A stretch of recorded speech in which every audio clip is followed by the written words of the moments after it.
अभी तो मैं पिछले दिनों दवा की दुकान पे गया। हालांकि तबीयत खराब नहीं थी, दरअसल एक्सपायरी डेट की दवाइयों पे डिस्काउंट चल रहा था।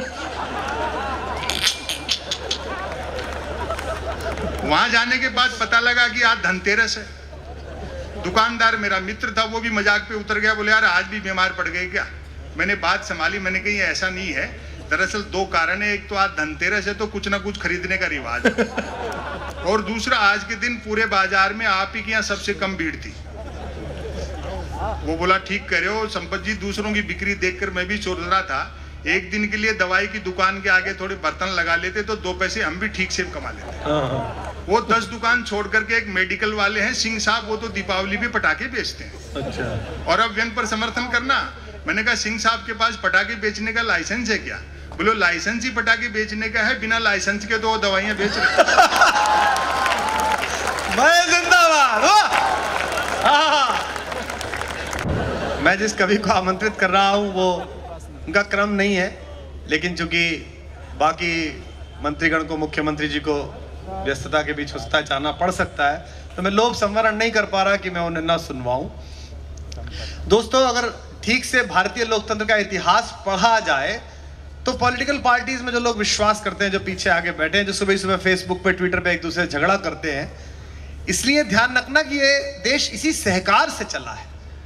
सब जानते हैं कि आजादी के आंदोलन के बाद नेहरू जी के विचार से अंबेडकर जी की बहुत सहमति नहीं थी कई जगह पर, लेकिन पहला मंत्रिमंडल नेहरू जी का बना तो उनकी ज्ञान और विद्वत्ता के कारण पहले कानून मंत्री के रूप में बाबा साहब को पदभार दिया गया, उन्हें सुनाया गया। और जो शायद तालियां कम बजी वो इस पर बजेंगी कि अपने से विपरीत विचार वाले, आज राष्ट्रवाद जिनके नाम पर इतना सारा काम करता है, उन श्यामा प्रसाद मुखर्जी को भी नेहरू जी ने अपनी कैबिनेट में मिनिस्टर बनाया, कश्मीर मामलों का मंत्री।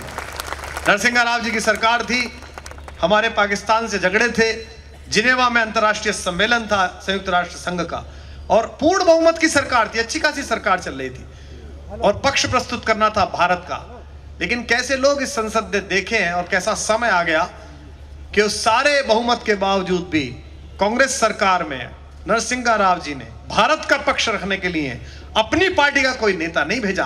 हमारे कवि मंचों के महनीय कवि और देश के आगे चलकर जो प्रधानमंत्री बने, उन अटल बिहारी वाजपेयी जी से कहा आप हमारी बात जाकर कहकर आइए, भारत की बात जाकर कहकर। तो ये जिस तरह हम सोचते हैं, भवानी प्रसाद मिश्र जो यहीं के कवि हैं, मध्य प्रदेश के, भवानी दादा ने लिखा कि जिस तरह हम सोचते हैं उस तरह तू लिख, और उसके बाद ही हमसे बड़ा तू दिख।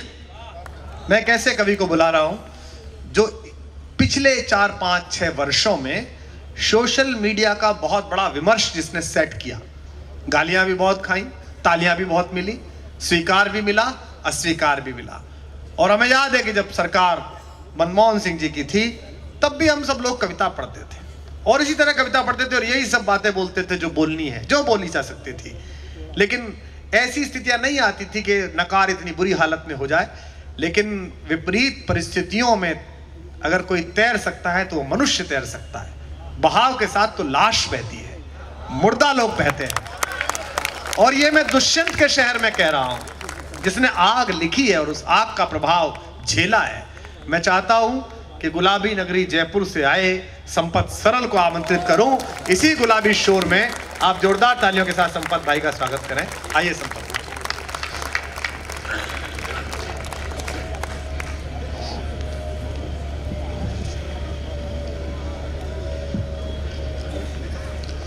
आज के इस समारोह में विराजित सम्माननीय मुख्य अतिथि आदरणीय कमलनाथ जी, आदरणीय दिग्विजय सिंह जी, लक्ष्मी यादव जी और तमाम जो लोग यहाँ लोग हैं, कैबिनेट के और विधानसभा के सदस्य और भोपाल के रसिक श्रोताओं का मैं अभिवादन करता हूँ। हिंदी मंच पर आदरणीय राहत इंदौरी साहब विराजे हैं तो ये संदेश तो चलाया गया कि आवाज़ दो हम एक हैं। जिस उद्देश्य को लेकर के ये कार्यक्रम आपने संयोजित किया, उनके त्याग और बलिदान को भी प्रणाम करता हूँ। माखनलाल चतुर्वेदी जी इसी प्रदेश के कवि थे, खैर वो तो पूरे देश और दुनिया का होता है कवि। करमवीर उनकी कविता की 4 पंक्तियां हैं कि बीज जब मिट्टी में मिल जाए वृक्ष तब उगता है हे मित्र, कलम से स्याही गिरती जाए पत्र पर उठता जाता चित्र। तो उस त्याग और बलिदान को जो उन्होंने किया उनको प्रणाम करता हूँ। डॉक्टर कुमार विश्वास ऋणी है हिंदी कवि सम्मेलन उनका कि जो उन्होंने विस्तार और गहराई दी है। और जब जब भी किसी कवि सम्मेलन में हम साथ थे और कुछ आवाज़ें उठी तो वो हमेशा डट करके मेरे साथ खड़े रहे। असहमतियाँ अपनी जगह होती हैं, मैं उनका भी अभिवादन करता हूँ। दरअसल लोग मुझसे शिकायत करते हैं, मुख्यमंत्री जी कि आप एक तरफा क्यों बोलते हैं, बैलेंस किया करो। मैंने कहा भाई जी बैलेंस करने के लिए ही तो एक तरफा बोलते हैं। अच्छी बात है, अच्छी बात है। सरकार किसी भी हो, स्वस्थ प्रजातंत्र में विपक्ष मजबूत रहना चाहिए। और जब चुना हुआ विपक्ष कमजोर हो तो ये जिम्मेदारी कवियों की, शायरों की, बुद्धिजीवियों और पत्रकारों की हो जाती है। बहुत अच्छी, क्या बात है। हम उसी दायित्व का निर्वहन कर रहे हैं।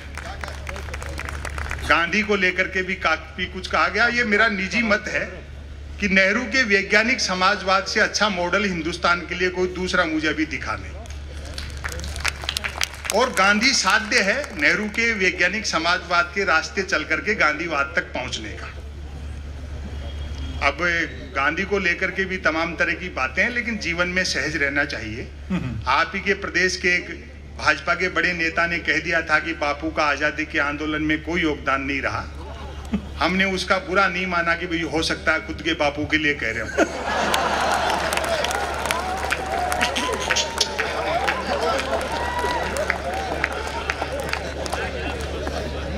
दरअसल चरखे के साथ फोटो खिंचवाने से कोई महात्मा गांधी नहीं हो जाता है, कस्तूरबा को भी साथ रखना पड़ता है। तो तमाम तरह की शिकायतें सहज रहा करो और इनकी बातों पे गुस्सा मत करो, ये हंसने वाली बातें हैं। जब वो कोई मुझे शिकायत करता है कि साहब देखो पार्लियामेंट, तो पार्लियामेंट लाल किले से भी झूठ बोला जा रहा है। मैंने कहा मुश्ताक अहमद यूसुफी साहब एक बड़े व्यंगकार हुए, उन्होंने एक बहुत अच्छी बात कही है कि बोलने वाला और सुनने वाला दोनों ये जानते हो कि ये झूठ है तो ये गुनाह नहीं है। समदर्शी भाव में रहना चाहिए। विसंगतियों से व्यंग निकलता है। अभी कह रहे थे मध्य प्रदेश शासन में वो दिनेश बावरा बहुत समझ रखता है, लेकिन बोला भाई साहब ये व्यापम क्या था। मैंने कहा आवेदन एक ने किया, परीक्षा में दूसरा बैठा, इंटरव्यू तीसरे ने फेस किया, नौकरी मिली चौथे को और करता रहा पांचवा। पेंशन छठे की हुई, वेतन उठाया सातवें ने, और अब आपकी तालियां उठेंगी जबकि सातवें की डेथ तभी हो गई थी जब पहले ने अप्लाई किया था।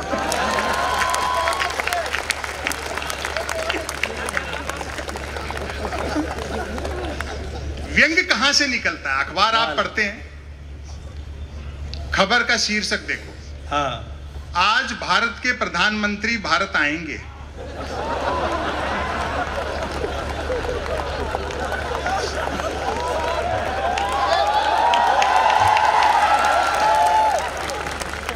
मैंने कहा भैया खबर बड़ी है, सेलिब्रेट करना चाहिए।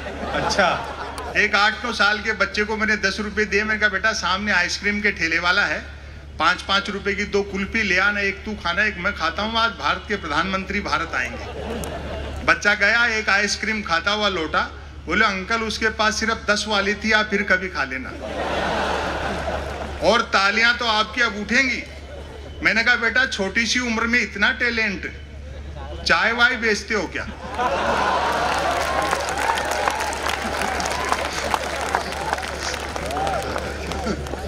देखो दुनिया मोहब्बत से चलती है। जंगल में जब आग लगती है तो न तो वो बरगद बचते हैं जो हवा को आंधी में बदलते हैं, और न वो बांस बचते हैं जो आपसी रगड़ से चिंगारी पैदा। क्या बात है, वाह, बहुत अच्छे।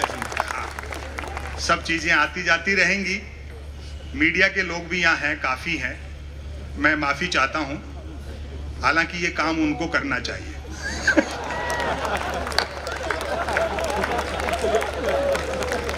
ये भी अपने दायित्व का निर्वहन पिछले कुछ समय से ढंग से निभा नहीं पा रहे। हालांकि गलती उनकी नहीं है जो अपने कैमरे और कलम लेकर के आए हैं, कलम और कैमरा उनको पकड़ा दिया और हाथ पीछे बांध दिए गए।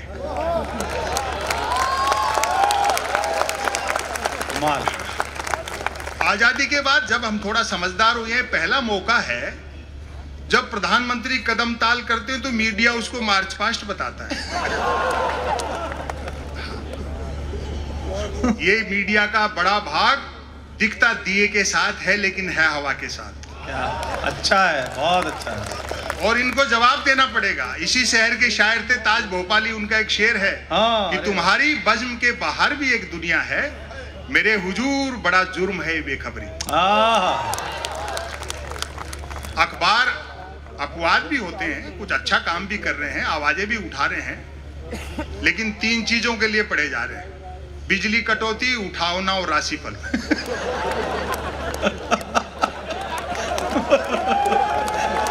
बहुत अच्छे। और रोज नए निकलते हैं। एक दिन तक अखबार के दफ्तर से 2 लोग आके बोले संपत सरल जी नया अखबार लॉन्च कर रहे हैं, आप भी ग्राहक बन जाओ। क्योंकि अखबारों का कोई पाठक तो बनता नहीं, ग्राहक ही बनता। हाय हाय, क्या बात है, वाह। 1 रुपए में 16 पेज। और जो मैंने जवाब दिया 1 रुपए में 16 पेज, मैंने कहा भैया रुपया चाहे 1 की जगह 2 ले जाए, लेकिन 16 पेज खाली दे जाएगा।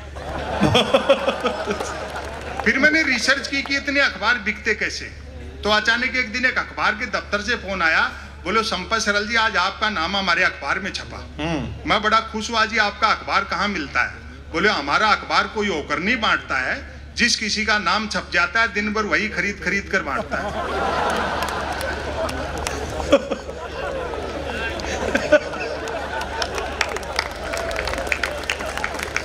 और टेलीविजन वाले बंधु तो इतना हंसा रहे हैं कि आदमी पेट पकड़ ले।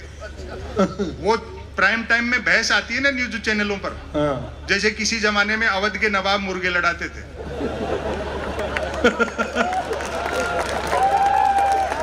अमूमन 4 जन बहसी आते हैं, एक मुद्दे का समर्थक, दूसरा मुद्दे का विरोधी, तीसरा बुद्धिजीवी दोनों को हड़काने वाला, और चौथा एंकर तीनों को भड़काने वाला।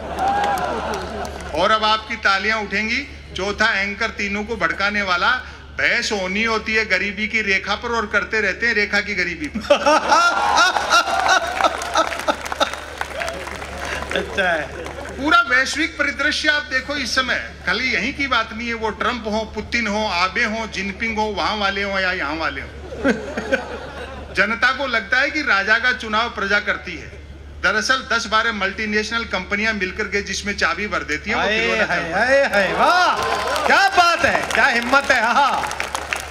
वाह। जिस दिन उनका काम पूरा हो जाएगा उस दिन नीचे उतारते हैं। 2 चीजें हैं, बाजार और बाजारवाद, दोनों में अंतर है।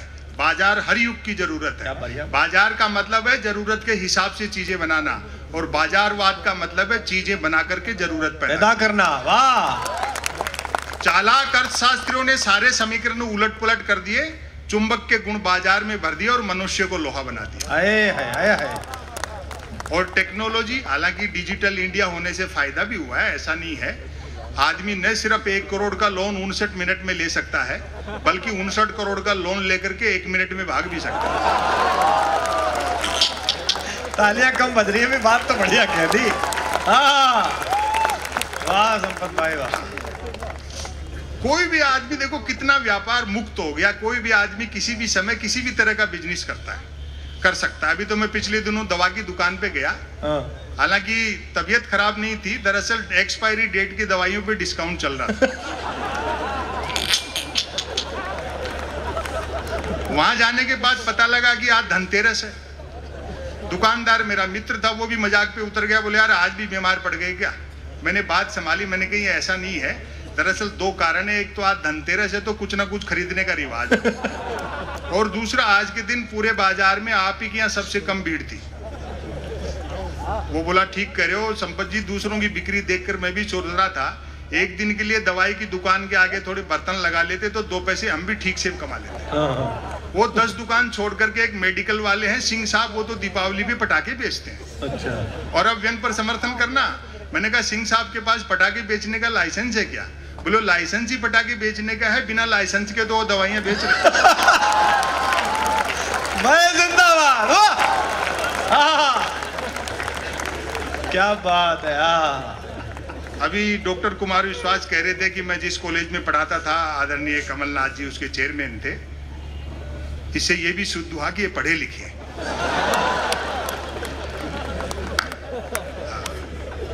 और मुझे अच्छा नहीं लगता जब विपक्ष के लोग एक आदमी को इतना टारगेट करते हैं।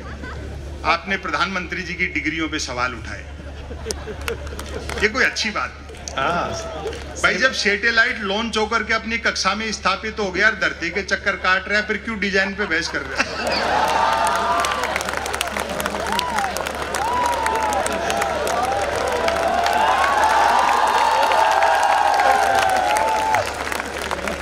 और वैसे भी डिग्री से अनुभव बड़ा होता है। कमाल है भाई। मैं ऐसे कई को जानता हूं जिन्होंने एजुकेशन लोन लेकर आईआईटी की थी, फिर उस लोन को चुकाने के लिए उनको आईटीआई करनी पड़ी। हालांकि बाद में पार्टी के दो बड़े नेताओं ने बाकायदा प्रेस कॉन्फ्रेंस करके प्रधानमंत्री जी की डिग्रियां दिखाई, तब जाकर विपक्षियों का मुंह बंद हुआ कि हमारे प्रधानमंत्री ने न सिर्फ एमए कर रखा बल्कि बीए भी कर रखा। और आज ये डॉक्टर कुमार विश्वास होटल में पूछ रहे थे, बोले क्यों भाई जी, जब प्रधानमंत्री इतने पढ़े लिखे हैं तो मैट्रिक भी करी रखी होगी।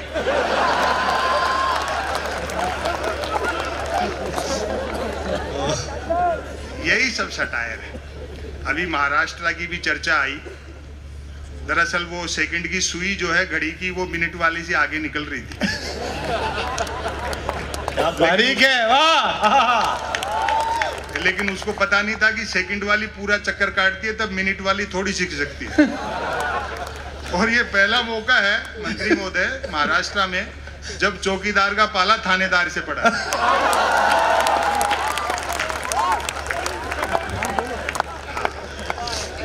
सत्ताएं आएंगी जाएंगी, मोहब्बत रहनी चाहिए, देश रहना चाहिए। पाकिस्तान, चाइना, इन सब विषयों पे तो कर्नल साहब बोलेंगे, क्योंकि ये तो आमने सामने चेहरे से चेहरा मिला करके, आंखें से आंखें मिला करके लड़े हैं। मेरे लिए ये व्यंग्य के विषय नहीं है। भाई उस पाकिस्तान पर क्या लिखना, उसकी जितनी आबादी है उतने तो अपने 24 घंटे फ्री वाईफाई के चक्कर में 4G टावरों के नीचे बैठे रहते हैं। अच्छा। और चाइना से भी युद्ध हुआ तो इस बार आर पार की होगी, 62 वाला हिंदुस्तान नहीं है। हाँ। हम जीतेंगे और उस खुशी में फिर चाइनीज पटाखे फोड़ेंगे। वातावरण में अजीब सा तनाव है। विकास का एजेंडा कह करके आए थे, कुर्सी मिलते एजेंडे के विकास में लग गए। और सवाल खड़े करो तो जूता निकालते। कई तो भक्त इतने गुस्से में रहते हैं कि जिसको पीटने दौड़ते हैं उससे आगे निकल जाते हैं।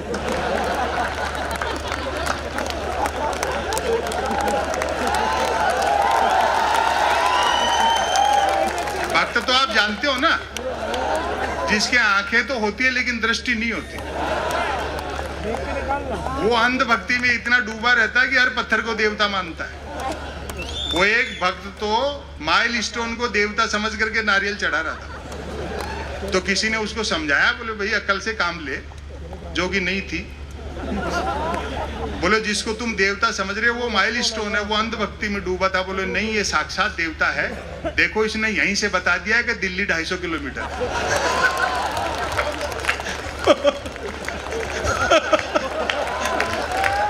वाह, जिंदाबाद। क्या बात, क्या बात है। ये नौजवान दोस्त बैठे हैं, बुजुर्ग लोग बैठे हैं, अपने परिवार के और छोटे बच्चों को समझाओ कि ये सोशल मीडिया पे इस तरह का काम है, ये आपका समय, श्रम और बुद्धि को नष्ट कर रहा है, इससे कुछ हासिल नहीं होने जाने वाला है। दुनिया की कितनी भी एडवांस टेक्नोलॉजी हो, आप रोटी गूगल से डाउनलोड नहीं कर सकते। बहुत मुद्दों की बात करो, रोजगार की बात करो, सद्भाव की बात करो, महंगाई और भ्रष्टाचार पर बात करो। ये उन मुद्दों से ध्यान हटकाने के लिए इस तरह की शोशेबाजी की जाती है। अभी जैसे धारा 370 का मसला था, मुझसे भी लोगों ने पूछा, ये मेरे व्यक्तिगत मत बता रहा हूँ। बोले जी 370 पर मैंने कहा मूल्यांकन समय करता है, आज हम इस पर कुछ नहीं कह पाएंगे। बैंड तो हमारी शादी में भी बहुत जोरदार बजा था।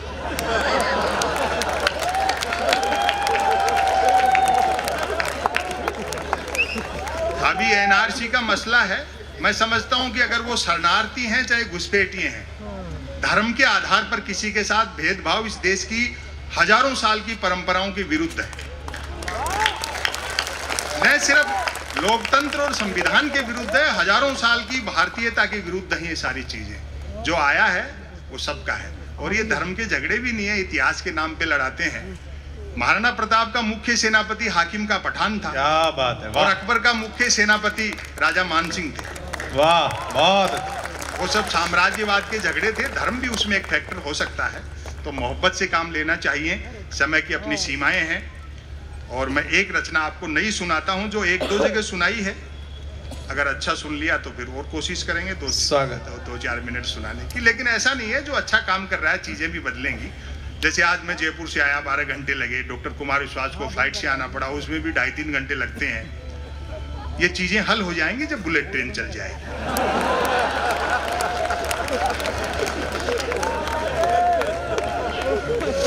और हम तो सुनते हैं कि बुलेट ट्रेन का किराया भी कम होगा और वो सवारियां लेने भी घर घर जाएगी। और गुजराती दिमाग लगाया प्रधानमंत्री ने, जापान के प्रधानमंत्री से बुलेट ट्रेन के लिए कर्जा भी 50 साल के लिए मांगा है। वो जानते हैं 50 साल बाद न देने वाले बचेंगे न लेने वाले बचेंगे। और इसी शहर के शरद जोशी जी ने एक बड़ी अच्छी बात कही, हम भारतीयों को वह व्यक्ति उधार दे जिसका पुनर्जन्म में विश्वास हो। भाई दिवे 50 साल बाद किसी जापानी को अपना कर्जा याद रह गया तो वो जैसे ही मांगने बंबई उतरेगा, अपन उन्हीं की बुलेट ट्रेन में बैठ के अहमदाबाद निकल लेंगे।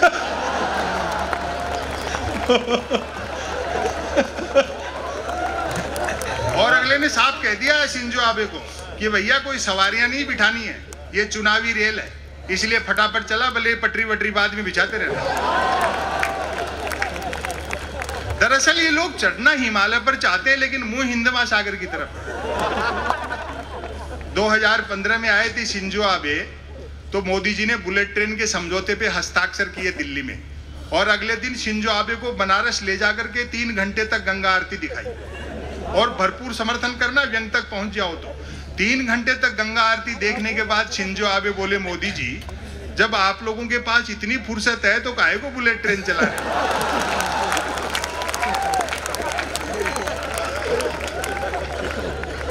सोशल मीडिया ने भी ऊधम मचा रखा है। ऐसा नहीं लगता कि हम उसका इस्तेमाल कर रहे हैं, अब लगता है जैसे वो हमारा इस्तेमाल कर रहा है। निदा फाजली साहब की 2 पंक्तियां हैं, उनमें अगर शेर थोड़ा इधर उधर करूं तो कहना चाहता हूं कि धूप में निकलो घटाओं में नहा कर देखो, जिंदगी क्या है मोबाइल हटा कर देखो। वाह। मैं बधाई देना चाहता हूं मध्य प्रदेश शासन को कि इस अवसर के बहाने आपने इतने लोगों को घरों से निकाला, वरना तो सब उसी में लगे रहते। घरों से निकलिए, प्रजातंत्र के जो मुख्य उद्देश्य हैं और जो मूल्य हैं उनको पहचानिए, अड्डेबाजी कीजिए, एक दूसरे से मिलिए, क्योंकि आदमी लैंग्वेज से सीखता है, उससे कहीं ज्यादा बॉडी लैंग्वेज से सीखता है। बहुत अच्छा, बहुत। पता नहीं से सोशल मीडिया क्यों कहते हैं। हजारों किलोमीटर दूर बैठे आदमी तो हम चैटिंग से जुड़ना चाहते हैं, लेकिन बस ट्रेन फ्लाइट में सफर करते हैं तो कोशिश रहती है बराबर वाली सीट खाली। आए है, क्या बात है। यदि किसी ने कुछ एक अक्षरों तक की नेकी कर डाली हो तो उसको फेंकने के लिए ट्विटर से बेहतर दरिया नहीं है। जो कुछ नहीं कर सकता वह भी ट्वीट कर सकता है, और एक बार जो ट्वीट करने लगता है फिर वो कुछ नहीं कर सकता। मैं तो सोशल मीडिया का लोहा उस दिन मान गया जब एक सज्जन ने यूट्यूब पर मेरे कवि सम्मेलन की एक ही क्लिप को साल में 100वीं बार सुना और नीचे गाली लिखी, लानत है संपत सरल को, नालायक ने साल भर से रचना तो छोड़ो कपड़े तक नहीं बने।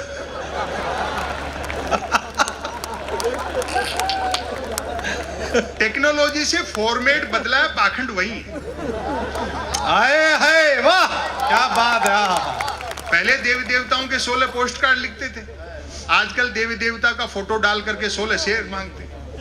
अपनी समस्या से संबंधित कोई भी देवी देवता गूगल से डाउनलोड करो, अपनी मनोकामना लिख करके सोशल मीडिया पे छोड़ दो, घंटे आध घंटे में तो ऐसा वायरल होगा कि आपका देवी देवता नई मनोकामना के साथ आप ही के पास आ जाएगा। और एक आ गई है सेल्फी, क्या आत्ममुग्धता का दौर है साहब। कैमरे का फ्रेम दिखते आदमी जिराफ हो जाता है। मैं तो देखता हूं कई महिलाएं हर 10, 15, 20 मिनट में अपनी सेल्फी ले लेकर के सोशल मीडिया पे अपलोड करती रहती है। आपको सच बताऊं, उन सुंदरियों के चेहरे देखकर मेरे मन में वही भाव आते हैं जो कभी दर्पण में पद्मनी का चेहरा देख करके अलाउद्दीन खिलजी के आए हों। और अब आपकी तालियां उठेंगी, कितने धोखे का संसार है। वही सुंदरियां मुझे आमने सामने साक्षात मिल गई, बड़ा धोखा हुआ। जिनको पद्मनी समझता रहा वो तो खुद अलाउद्दीन खिलजी निकले।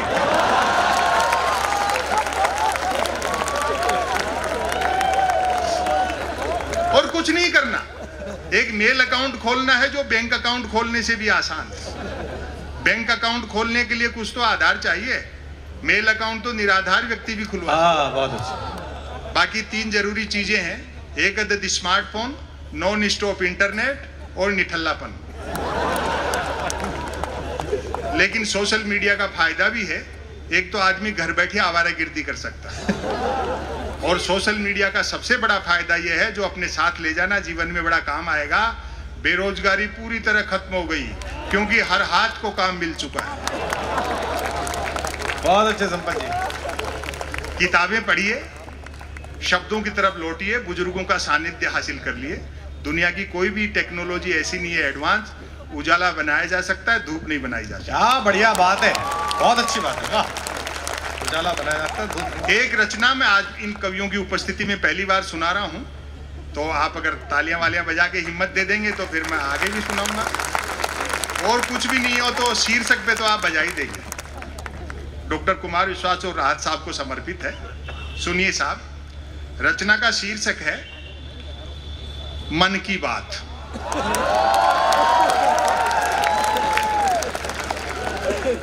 इसी शहर के शरद जोशी जी थे, वो प्रोज पढ़ते थे।